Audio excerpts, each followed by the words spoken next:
Roman Britain was initially a drain on the military resources of the empire. Several governors made names for themselves. Sextus Julius Frontinus gained fame reducing the Silures of South Wales, and then went on to write acclaimed books on military strategy and aqueducts. Once the island was more settled, Britain became a net benefit to the Roman Empire, producing more revenue than it required to maintain. The relative peace and quiet of life on the island was such that one governor, Sextus Julius Severus, spent only a year or two soaking in the rain between his time fighting in Mysia and then being selected by the Emperor Hadrian to put down the Bar Kokhba revolt in Judea. By the mid-3rd century, a governor of Sextus Julius Severus's caliber would not have needed to go south of the Channel to find all the action he could handle. Between a prolonged political crisis and economic struggles, imperial officials had to prioritize, and this process of selection was unkind to Britain. Today we trace the history of Roman Britain from 235 to 410 CE, when finally the Emperor Honorius ordered the remaining legions to return to Gaul. With shocking rapidity, Britain would go from being a major theater of operations for the Romans to a land cast once again in a dark age. The Roman Empire is proof that not all that glitters is gold. It had a beautiful exterior, and the achievements of the Romans were quite real. They built beautiful basilicas, amazing aqueducts, and created a prosperous and impactful society. However, one thing that they failed to do was to create a stable system of government. The Roman Empire largely coasted upon its success to continue to exist. There was no real foundation for being a legitimate ruler in the Roman world. And the reason for this is that Rome was fundamentally a military dictatorship. And this was exposed every time the last legitimate ruler would perish, because then all of the powerful generals around the empire would claim to be the next emperor. And the successful contender from the 190s when there was a civil war was Septimius Severus. He would found what would become one of the most consequential and transformational dynasties in Rome's history. One of the unique factors about the Severan dynasty is that Septimius was of Punic heritage, that is to say that his family was Carthaginian, or not quite Carthaginian, but they were descendants of Phoenician settlers somewhere in North Africa. His wife was Syrian, and not from one of the Greek or Hellenized communities of Syria, but rather from a more traditional Syrian family where her ancestors had long had a lot of links to local cults. So this was an exotic dynasty. Neither one of them were native Latin or Greek speakers.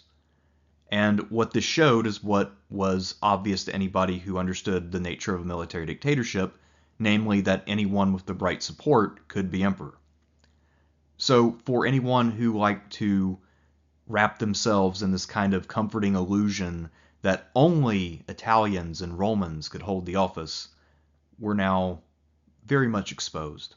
Perhaps because he was scorned by the traditional elite, Septimius Severus returned their scorn and became an open military dictator. Previous emperors had always clothed themselves in this kind of fake senatorial guise. They always pretended to be the first among equals. But under Septimius Severus and most of his successors, that pretense is out the window. His son Caracalla will take over, and after murdering his brother, see the rubbed out face that was done by Caracalla later, one of the other things that he did was to make all free Roman citizens. So even if you were not Greek or Roman yourself, actually I don't know why I said Greek or Roman, because actually the Greeks are some of the last people to get citizenship, but if you don't have to be a quote-unquote Roman in the ethnic sense to now be a Roman legally. So all free people in the empire are Romans, even though many of them would not know Latin. And although the office was now open, and legally speaking there was no real distinction between people of different ethnic backgrounds, no Briton, that is to say native-born Briton or Romano-Briton, would ever attain the office. Unless, of course, our information is simply incomplete, and one or two of these guys was born and raised in Britain. But again, we don't have any reason to think that was the case. So, Many parts of the empire would be represented at one point or another after the Severans, but never Britain. The foreignness of the Severans would reach its pinnacle with their third ruler, Elagabalus. After Caracalla died, there was a brief civil war, but the women of the Severan family were able to restore order by approaching the legions and offering up another branch of the family as ruler. So Elagabalus was a teenager who was a devotee of a Syrian sun god and also an orgy enthusiast. He ultimately alienated all of the Senate and the army by proposing to do away with the whole pantheon and replace it with the sun cult that he was a member of. So after they were done with him, they were about to murder him, but his grandmother went before the Senate and the army and said, I've got a better candidate, my other grandson, Severus Alexander. And so Severus Alexander becomes emperor, and in order to prove that he's a true Roman, he will kind of do the reverse of what every other member of his dynasty did. He will act as if he were Augustus reborn. That being said, he will also be rather boring because he will be trying so hard to be proper. And because he doesn't really have that much charisma, he won't win that kind of undying loyalty that someone like Septimius Severus had. At one point, he even will decide to make a rational decision by bribing a tribe that's attacking Rome to just leave rather than fighting them, because he did the math. It turns out the bribe was less expensive than a campaign. His soldiers, however, found this to be cowardly, or more properly, that he was insulting their courage by implying that perhaps they didn't have what it took to win. And so they killed him, put up a giant named Maximinus Thrax, and from that point forward, for 50 years, the Roman legions were largely out of control. They continued to put forward candidates every time they were dissatisfied. This was also a period when foreign threats were growing in number. And so often the Roman world would have multiple emperors. Many of them wouldn't last long enough to combat the others. And it's a confusingly large array of emperors who ruled during this time, or claimed to rule, and maybe rule some little part of the empire. Things get so bad and so confused that by the 260s it looked like the Roman world was about to split permanently into three. There would be a Gallic Empire in the west, a Roman Empire in the middle, and then a Palmyrene Empire out east. Interestingly enough, despite all the chaos and all the color on the map, the Mediterranean core really didn't suffer that much. Intellectual life in Alexandria, for instance, went on uninterrupted. The same thing with the university town of Athens, or even Rome itself, to a large extent, was not all that affected, if we're talking about the city. But the frontiers, of course, were really racked by war and strife and constant turnover as the legions continued to toss off one emperor and embrace another. And so let's look at what's happening in Britain in particular during the crisis. For Roman Britain, the most important Roman province was without a doubt Gaul. Gaul was where reinforcements came from. It was also where luxury goods either came through or from. And so, if you were a Romano-Briton, in many ways your eyes would glance southward not only at Rome, but also at Gaul. It's also worth mentioning that Gaul was much more highly Romanized than Britain was. There were many more settlers here, and so this would be seen as more civilized by most Romans. So it should come as no surprise that when the Gallic Empire was created and broke away from the Roman Empire, that Britain went right along with it. After all, Gaul grew much more food than Britain did, so at a minimum, the British had to go along with the place where their bread was grown, or at least some of it. And so, had Britain gone along with the Gallic Empire, it would have no longer been a part of the Roman world, and it would have been part of this breakaway state. That being said, had this breakaway state lasted for longer than just the 260s, there's a pretty good chance that Britain would have gone its own way, whether because the inhabitants there would be sick of playing second fiddle to the landlords of Gaul, or just because Gaul would be under more pressure from both the Romans in Italy and from the barbarians across the Rhine, and it would have to draw all the troops out of Britain to defend Gaul.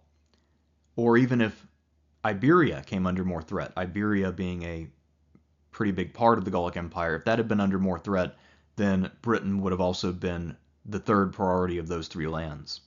So it's a pretty good chance that had the Roman world split into three, or had that division even just lasted longer without being permanent, that Britain would have been lost to the Roman world much, much earlier.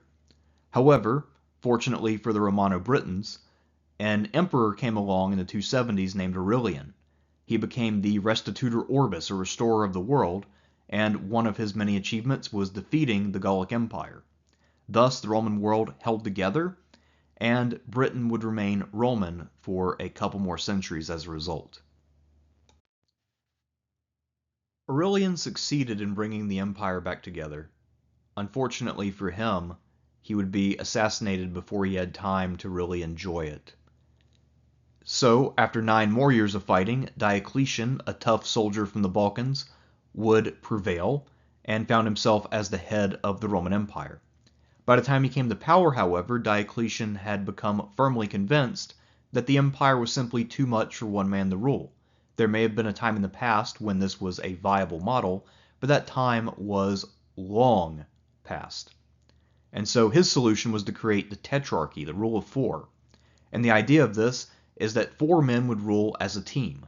You would have a junior and senior emperor in each half of the empire. The idea being that the senior emperor would command in large campaigns and also be the administrator, and then the junior emperor would be more of the troubleshooter. The senior emperor would groom the junior to take his place, and then the new senior emperors, so when the junior emperor succeeded, they would then get to choose their own deputies. And so this was supposed to be based on merit and handled by the army. He obviously conceived of the Roman Empire as fundamentally being an army with a state attached to fund that army. And so the idea was that the army as an institution should be picking its best generals, the guys they were willing to follow, who would protect the frontiers and keep the system going. So, this was the new system that he had in place. He did make the assumption that everyone would agree with the decisions made when it came to who got to be emperor. He thought that the senior emperors would always pick the best person to be junior emperor, and then the new junior emperors, once they became senior, would do the same. And so he's also predicting that sons who get passed over will be okay with that. And it turns out that that was not necessarily the case. The sons of senior emperors who had never been junior emperors fully expected to be the next ruler. They were still thinking in monarchical terms in the way that the empire had worked before.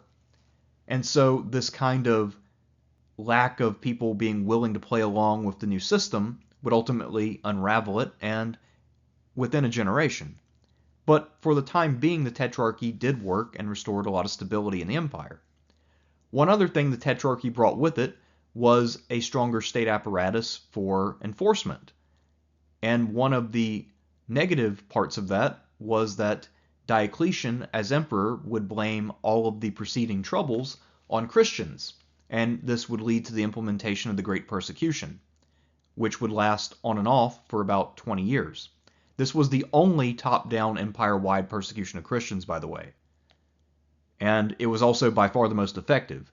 So one of the myths of Christianity is that martyrdom and persecution made the faith stronger and made it grow. But the truth is that the reason why people do persecution is very simple, because it works. And actually Christianity lost a whole lot of ground under Diocletian for that reason. In terms of the effect on Britain, the most immediate impact would be that they would get a little bit more attention now from imperial officials, because junior emperors in the West would mostly operate in Gaul or occasionally in Britain. But for the most part, even as Britain's needs rose, Gaul would soak up the majority of the attention. So even just the Western Empire, oftentimes the senior and junior emperor would both be there on campaign, and Britain would be without an imperial representative. As always, Roman historians of the period were not all that interested in what was happening in Britain, so we don't really know a whole lot when it comes to people and events on the island. However, we do know the broad strokes. and some of those are as follows. There was a little bit of climate change during the 3rd century. The classical optimum ended, and things got a little colder. And what that meant for Britain was that the island became much more unpleasant for Romans. So the Romans, again, had always wanted to transform Britain into a part of its Mediterranean world. And Britain had always resisted because it's a little too cold and damp and everything else. But they had managed to get most of the things they wanted in Britain. They were even able to cultivate grapes in parts of the island, but as the cold set in, that became more and more difficult.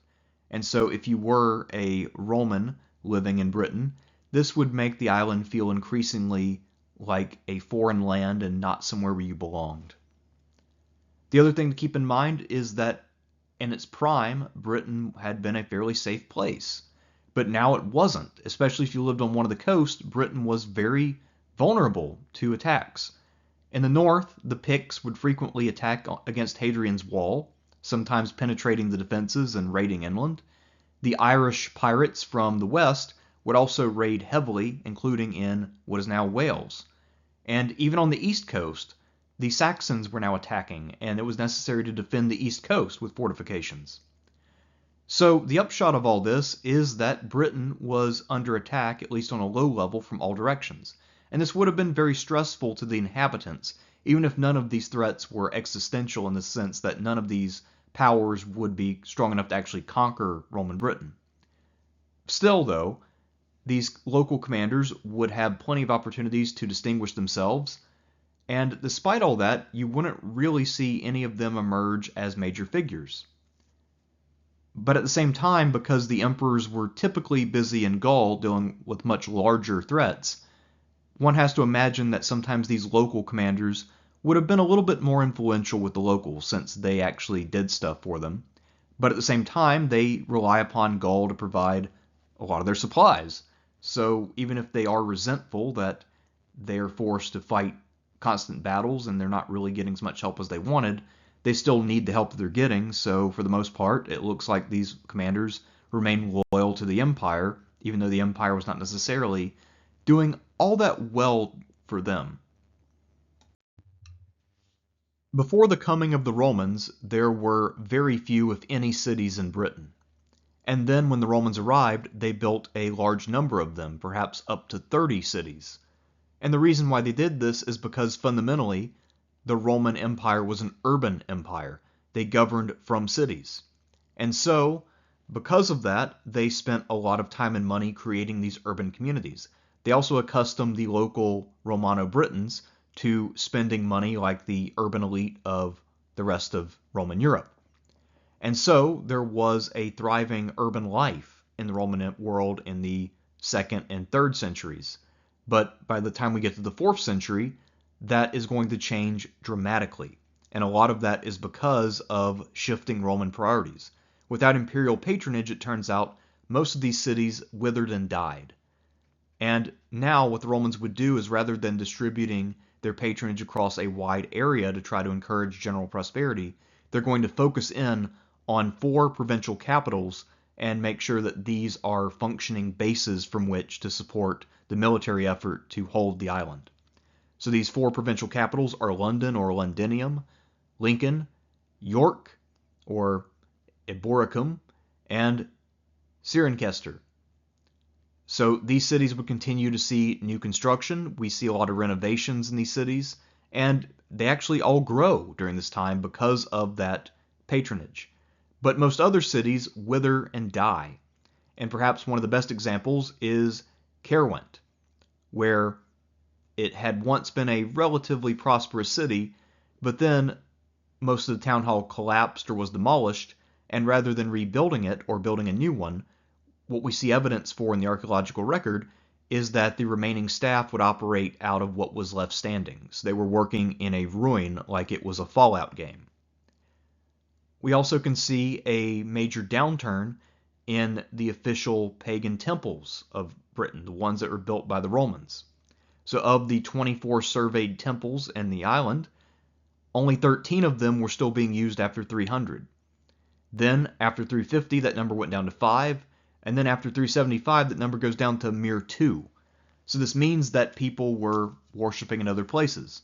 This also corresponds, of course, with a decline in paganism, traditional paganism especially, but still, a lot of this is simply because these temples no longer have the money to keep operating.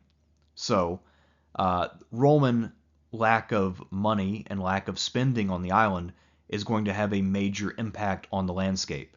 And it is becoming increasingly a fortress with only a few active nodes, whereas the other cities are dying and really just almost disappearing, even well before the Romans pull out of the island. One of the hallmarks of late Roman warfare, which is especially true in Britain, is that it was conducted on a small scale. Raiders would come in small bodies, and because of that, the Romans would have to divide into small detachments in order to effectively intercept them and have the speed to catch up to them. And so, one of these detachment commanders, Carausius, decided at one point that the most effective means of dealing with the raiders was not to try to predict where they were coming in, but rather to wait until they had already struck and then get them on their return journey. After all, they'd be slow, they'd be loaded down with plunder, and they also wouldn't think of just depositing that plunder and running because they had spent all this time and effort to get to Britain. So he knew he could get them to fight, and then he could defeat them. So he found some raiders by sea, he intercepted them, and took all the plunder back.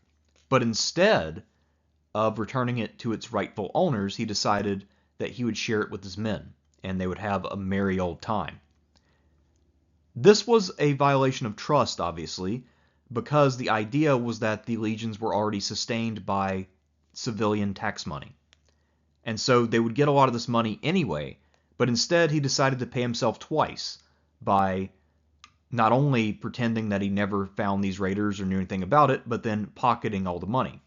Well, most likely he gave his men the money, they went into a local tavern and bragged about how rich they were, and news trickled back all the way to Emperor Maximian. Now Maximian sent letters asking questions, and Carausius did not want to answer those questions. He knew that if he confessed, he would be at best fired, and more likely executed or imprisoned in some way. So he decided to promote himself. And not only did he promote himself to an emperor's rank, he chose the senior emperor's job, the Augustus slot. So he declared that he was now an equal of Maximian and Diocletian. Well, that didn't sit well with imperial officials. They were not ready for a new senior emperor, and the junior emperors, as you might imagine, were rather miffed that they'd been passed over by this prick up in Britain. The other problem, too, was that Carausius, by trying to save himself through promotion, was maybe choosing a job for which he had no support. After all, his whole basis for this job was that he was a local general and not a very good one. So he actually gets murdered by one of his colleagues in Britain, Electus, who then becomes the new emperor, and he will remain independent until 296, when the Romans are finally able to send the junior emperor up north to deal with him. And so Britain will then be reacquired after a very brief period of independence.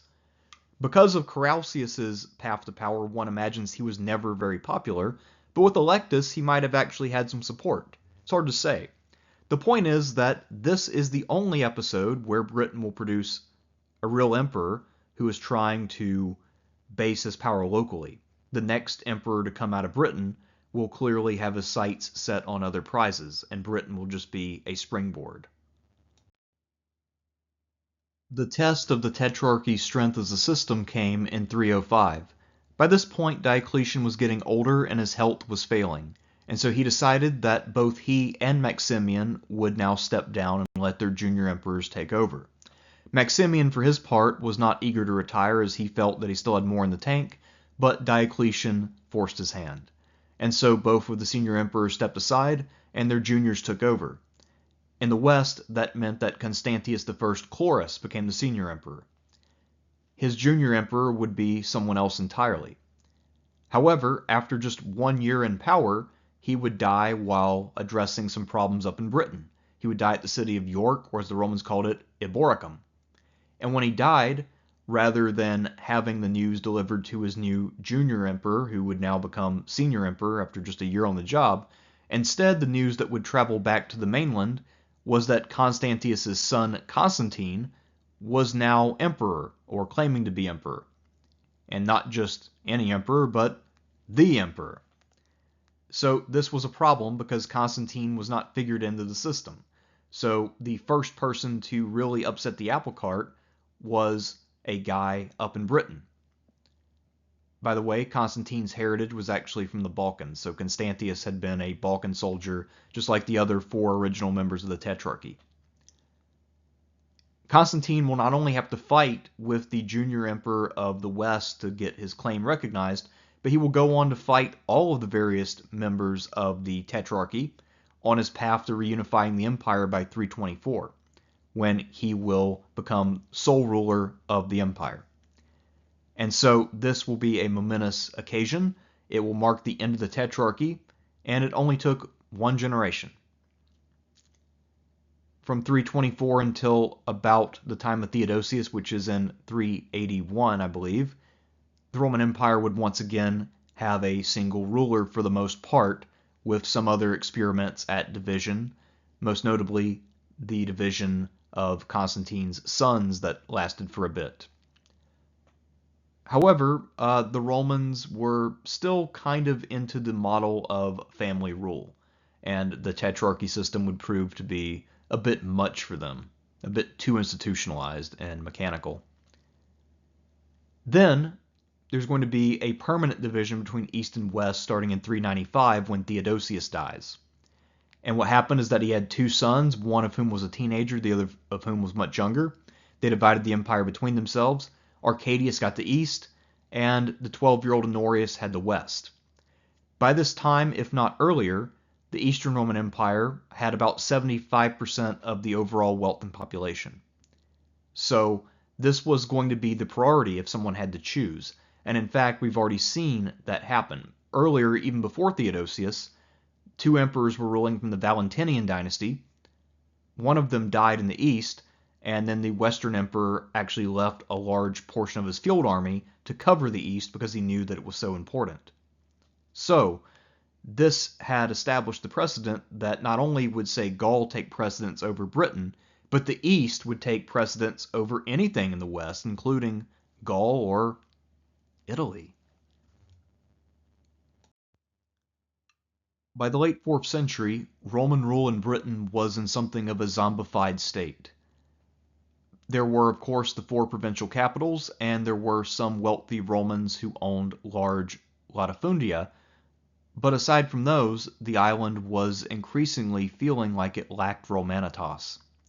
After Diocletian, the empire operated with price controls, which regulated the prices of goods throughout the empire. This meant that Egyptian cotton, while very expensive to transport from Egypt to Britain, was the same price in Britain as it was in Egypt. And that's great if you were someone who wanted to buy Egyptian cotton, but also probably not that great for Egypt. So, you could, if you were wealthy, still kind of live under the illusion of living in a Rome in the north that had continued to maintain its cultural vigor. But outside of these 4 centers, it was very difficult to really maintain that illusion. One other thing we can see is that the Roman cities, at least outside of the 4 big ones, were really starting to lose population pretty rapidly. We see also that a lot of large Roman landowners were abandoning their latifundia, as we see that there was far less construction on them. Now, part of this is because obviously there was a boom when these were being founded, but we see also that a lot of things are falling into neglect, and that it's more likely now that something will simply be let go rather than rebuilt. And so this is sort of happening throughout the Roman world, but in Britain it's very pronounced. And so the decline here is deep, whereas in most places it was much more gradual. If you're more interested in that topic, by the way, of the decline of the Roman Empire economically, I highly suggest looking at Neil Faulkner's book, The Decline and Fall of Roman Britain, where he actually lays all of this out in great detail. That was something that I read as an undergrad, and it's one of the best books I read on the Roman Empire, I would say. Anyhow, another thing to keep in mind is that by the late 4th century, the scale of operations is once again growing, and so while most operations would still be on the raid scale, there would occasionally be large battles of entire tribes across the frontier. And one problem that the Romans have developed now is that they maintain a two-tiered army. You have both your frontier troops, who are local farmers who take up arms and serve as infantry, and you have your mounted mobile units, who are much more elite and deal with penetration beyond the frontier. There's been a lot of divergence between them. Those mobile units are really, really good, but the local frontier troops are often not so great, and many of them refuse to leave their local area because that's where their farms are. And so these guys not only have fallen off in terms of their quality, they're no longer as dominant as, say, the legions of old, but they also are somewhat inflexible when it comes to being willing to defend other areas. And so the Roman Empire has become fairly unresponsive in the face of major dangers. So if a major danger does emerge, the Roman Empire will not be able to deal with it very effectively. But surely that'll never happen, right? The last major event in the history of late Roman Britain occurred in 367, the so-called Barbarian conspiracy. What happened was that there was a coordinated assault all over Britain by different barbarian groups who were previously thought to have been completely unrelated. And so these groups are now all striking all at once, and they're trying to flood the zone, if you will. They're trying to completely overwhelm the Roman defenders. Whether they were looking to conquer Britain or merely to plunder it thoroughly is unclear. However, they also struck the north coast of Gaul, and so this ensured that the Romans would definitely respond. Our account of this comes to us from a Roman general who also wrote history named Ammianus Marcellinus, and he claims that the widespread belief was that there must have been treachery within the Roman ranks, that some of the Roman soldiers, perhaps even some high-ranking officers, were in on this and helped to plan and execute this mass attack. Because Gaul was involved, this meant that Rome would have no choice but to respond, and the general who went out to Britain to reclaim it was the Iberian-born Count Theodosius. He went in and became a great war hero by saving Britain against these long odds. He then went back to the mainland, and he was sidelined until he died.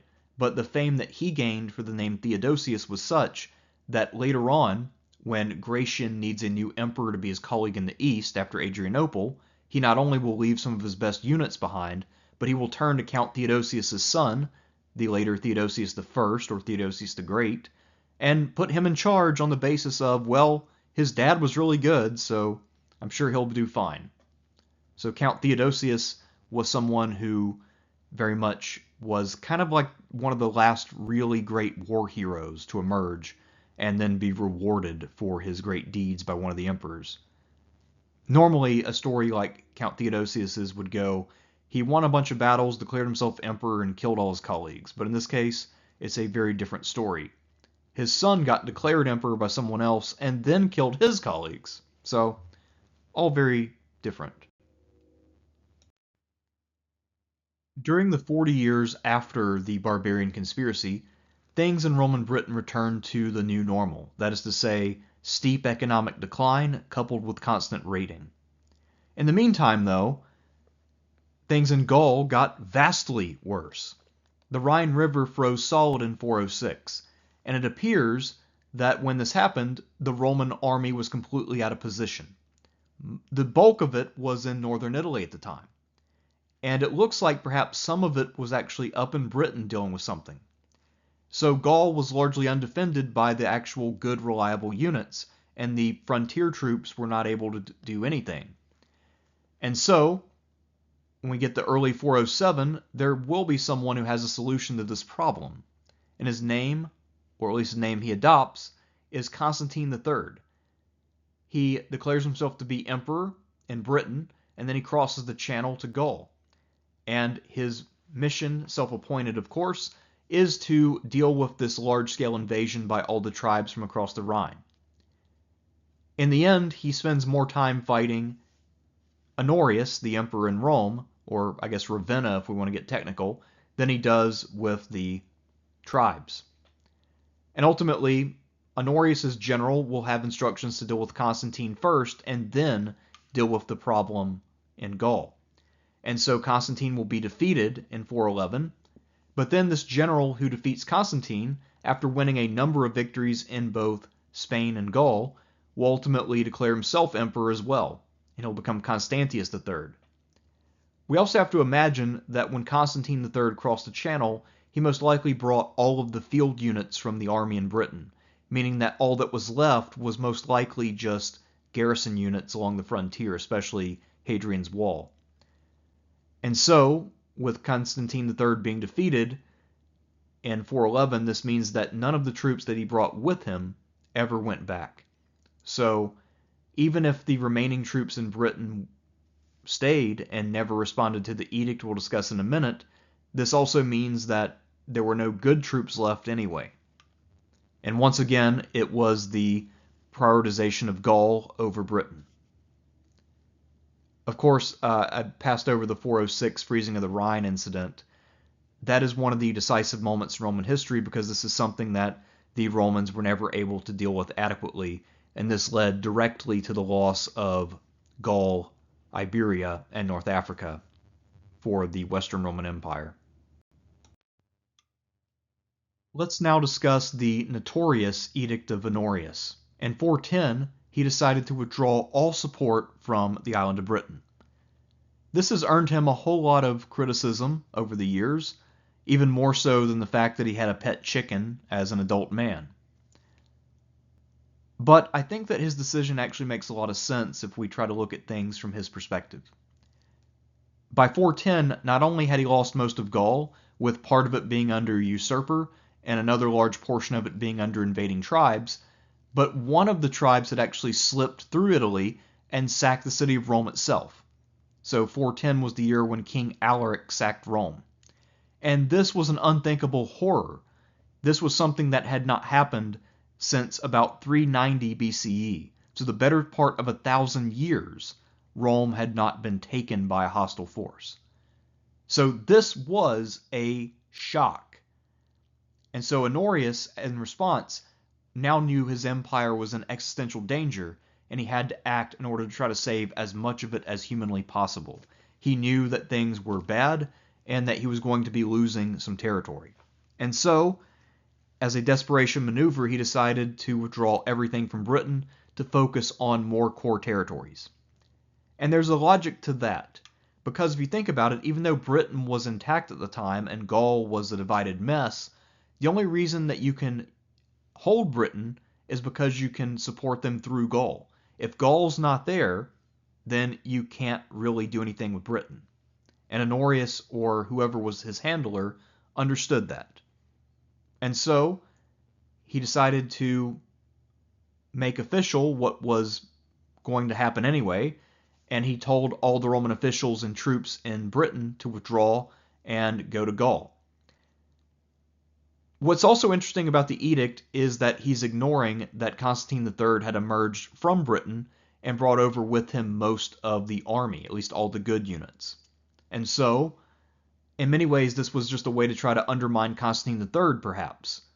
Maybe the idea was that if he told all the units to leave, that Constantine III's power be undercut in some way. At any rate, the next year, Constantine III, as we mentioned, would be defeated. And so this edict probably had very little impact on anyone, except for some of the Roman elite who no doubt left and resettled in Gaul.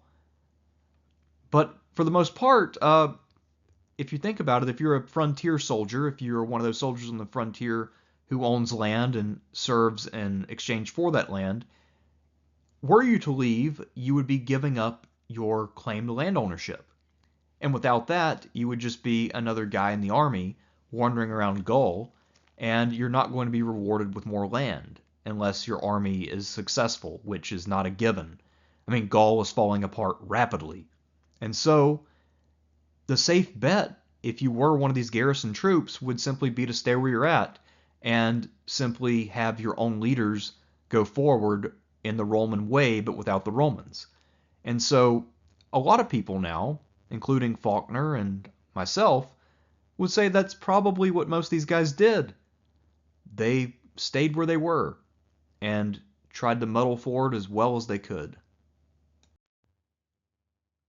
As modern historians of late antiquity are often quick to point out, the Roman lifestyle in many parts of the Western Empire didn't fundamentally change after the fall of the empire itself. If we look at places like Vandal North Africa, Ostrogothic Italy, or Visigothic Spain, we see that life more or less carried on as before, just under different management. But if we go farther north in the Gaul, we see there is a drop-off, and if we go all the way across the Channel into Britain, we see that it is a steep fall, and that only the laws governing gravity limited the descent. Without imperial support, what remained of the Roman cities and estates fell off very, very quickly. There were very few vestiges of the Roman order once Roman imperial patronage ended. The road system, of course, remained and would be utilized throughout the Middle Ages, but for the most part, all of the cities and everything else would fall into ruin very rapidly. As for the people left behind, they were mostly the Celtic Britons who were not elite. Most of the people who had fully Romanized either relocated to places like Brittany, or they would simply go farther and deeper back into Roman territory. As for most of the locals of humble means, though, they were never fully Romanized. They were not Latin speakers, but they still had taken on some characteristics from having lived under the Romans for so long. And so they could no longer be considered to be the same as, say, the Picts of the north or the Irish across the Irish Sea. So that difference between them that had emerged over the last few centuries was enough that they could never consider themselves to be one people ever again. The Celtic kind of block of culture was now fundamentally broken by this political divide that had existed for so long. These Romano-British people will fight very hard to retain their independence, and they will fight with some success. They will have victories. We know that the Saxons did not immediately, quickly, or easily overrun the Romano-British population. In fact, they never overran the whole of it, as we'll discuss at a future time. But all in all, there's no denying that in Britain at least, the fall of the Western Roman Empire led to a dark age, an age for which we know very little. It will also be an age where myths will start to fill in the gaps for us, including myths about King Arthur and St. Patrick. Both of these figures, of course, are Romano-Britons. But to learn about what they had to do, and also what the other peoples of the islands are up to at the time, we will have to wait until a future date. Next time, we're going to be taking a look at the Picts, the emerging Welsh, and the Irish. I will see you then.